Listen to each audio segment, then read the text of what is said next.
আসসালামু আলাইকুম সুপ্রিয় দর্শক শ্রোতা, আজকে আমি আপনাদের সম্মুখে আলোচনা করব 2024 সালে কত টাকা থাকলে হজ ফরজ, হজের গুরুত্ব ও ফজিলত সম্পর্কে। পবিত্র কুরআনুল কারীমের 3 নম্বর সূরা আল ইমরান আয়াত নাম্বার 97 আল্লাহ পাক রব্বুল আলামিন বলেন, মানুষের মধ্যে যার সামর্থ্য রয়েছে বাইতুল্লাহ শরীফে যাওয়ার, আল্লাহ তাআলার উদ্দেশ্যে বাইতুল্লাহ শরীফে হজ করা তার উপর ফরজ।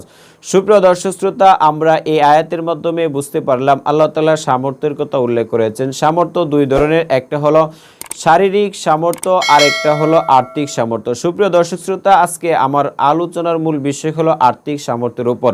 সুপ্রিয় দর্শক শ্রোতা, আসুন আলোচনা করা যাক আর্থিক সামর্থ্য নিয়ে। পরিবারের আবশ্যকীয় খরচ বাদ দিয়ে বাইতুল্লাহ শরীফে যাওয়া এবং বাইতুল্লাহ শরীফের কুরবানি সহ অন্যান্য কাজ আঞ্জাম দেওয়া এবং ফিরে আসা পর্যন্ত যে খরচ প্রয়োজন, এই খরচটা যদি কোনো ব্যক্তি আদায় করতে পারে তার উপর হজ ফরজ। বিভিন্ন দেশের মানুষ বিভিন্ন দেশ থেকে কম বেশি খরচ করে হজ করতে পারে। আমি আমার প্রিয় জন্মভূমি বাংলাদেশে বসে কথা বলছি।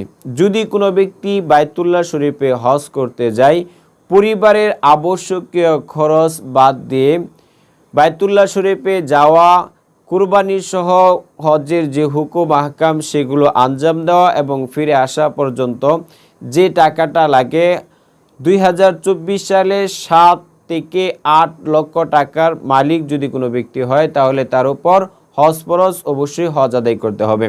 সুপ্রিয় দর্শক শ্রোতা, আমি আপনাদেরকে আরও সহজ করে বলতেছি, 2024 সালে যদি কারো নিকট পরিবারের যে আবশ্যকীয় প্রয়োজন আছে, এই প্রয়োজনগুলোর টাকা বাদ দিয়ে ঋণ যা আছে ঋণ পরিশোধ করার পর যদি কোনো ব্যক্তি 7 থেকে 8 লক্ষ টাকার মালিক হয় তাহলে সে হজ করে আসতে পারবে, তার উপর হজ ফরজ।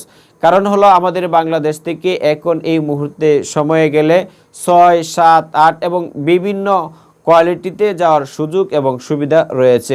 যদি কোনো ব্যক্তি এই পরিমাণ টাকার মালিক হয়, 6 থেকে 8 লক্ষ টাকার মালিক হয়, তার জন্য হজ ফরজ, অবশ্যই হজ আদায় করতে হবে। প্রিয় দর্শক শ্রোতা, 2024 সালে যদি কারো নিকট 7 থেকে 8 লক্ষ টাকা থাকে তাহলে তার উপর হজ ফরজ, অবশ্যই হজ আদায় করতে হবে। সুপ্রিয় দর্শক শ্রোতা, আসুন আলোচনা করা যাক হজের গুরুত্ব সম্পর্কে। সহিহ বুখারী অধ্যায় ঈমান হাদিস নাম্বার 8 হযরত ইবনে উমর রাদিয়াল্লাহু আনহু থেকে বর্ণিত, বিশ্বনবী সাল্লাল্লাহু আলাইহি ওয়াসাল্লাম বলেন, ইসলামের ভিত্তি হলো 5টি। 1 কালিমা লা ইলাহা ইল্লাল্লাহু মুহাম্মাদুর রাসূলুল্লাহ, 2 নামাজ, 3 রোজা, 4 হজ, 5 যাকাত। সুপ্রিয় দর্শক শ্রোতা, আমরা এই হাদিসের মাধ্যমে সুস্পষ্টভাবে বুঝতে পেরেছি আল্লাহর নবী ইসলামের যে মূল 5টি ভিত্তি রয়েছে এর মধ্যে অন্যতম একটি ভিত্তি হলো হজ। অবশ্যই আমাদের হজের গুরুত্ব দিতে হবে। যে হজের মাধ্যমে বান্দা তার জীবনের গুনাহ মাফ করাতে পারে, যে হজের মাধ্যমে বান্দা আল্লাহ তাআলার নৈকট্য লাভ করতে পারে, সে হজের গুরুত্ব অপরিসীম। সুবহানাল্লাহ।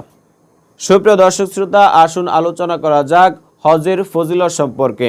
সহিহ বুখারী অধ্যায় হজ হাদিস নাম্বার 1521 হযরত আবু হুরায়রা রাদিয়াল্লাহু আনহু থেকে বর্ণিত, তিনি বলেন, বিশ্বনবী সাল্লাল্লাহু আলাইহি ওয়াসাল্লামকে বলতে শুনেছি, যে ব্যক্তি আল্লাহ তাআলার উদ্দেশ্যে হজ করল, অশ্লীল কথাবার্তা ও পাপ সমূহ থেকে বিরত রইল, সে ওই দিনের মতো নিষ্পাপ হয়ে হজ থেকে ফিরে আসলো যেদিন সে তার মায়ের গর্ভ থেকে নিষ্পাপ হয়ে বের হয়ে এসেছিল।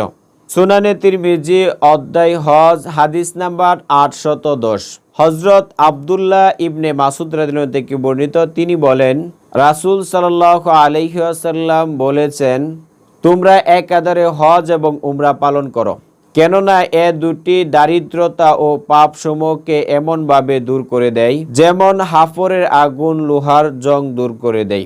হজের প্রতিদান হলো জান্নাত। সুবহানাল্লাহ।